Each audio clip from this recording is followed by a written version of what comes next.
This video starts on the 1st of April 2023 as an update to our winter grazing trials. These are our yearlings grazing around the pond area which was so heavily grazed and walked over during the winter, and it's quite incredible how there is still grass there. There is not much diversity and it's dominated by the tall fescue, which is so sturdy during the winter but has sharp-edged leaves and not palatable during the summer. April turned out to be extremely wet, and so we ended up poaching some of the land, something I really do not want to do if at all possible, but we had little choice. I always fear for an infestation of thistles after this sort of activity. But here we are on the same piece of land on the 1st of July, and the tall fescue is as strong as ever, and we've not had the thistles. The bale grazing has brought in some new species, which is really good to see.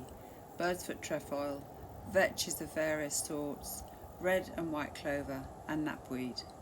This is the pond area which has recovered fine. It's mainly just grasses and dominated by the tall fescue. But then moving over to the other side of the field, we can see some of the outcomes of the bale grazing.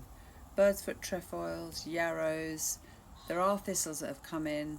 You can see some tufted vetch at the back.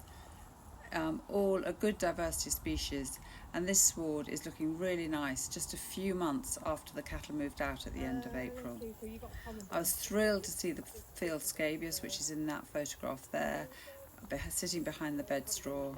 Again, there are thistles, but a really nice variety of grasses, and I'm not really worried about the thistles. I think we have to accept them and try and manage our way around them. And most exciting of all is the meadow cranesbill, which has come in to this part of the meadow. Again, a very rare species for our farm. Here we are again, just drifting down to the bottom to see the various species, the grasses, and all in all, I feel this has been an incredibly productive field, kept the cattle up all winter, and is now ready to be grazed again. In fact, more than ready, and it's the 1st of July. Thanks for listening.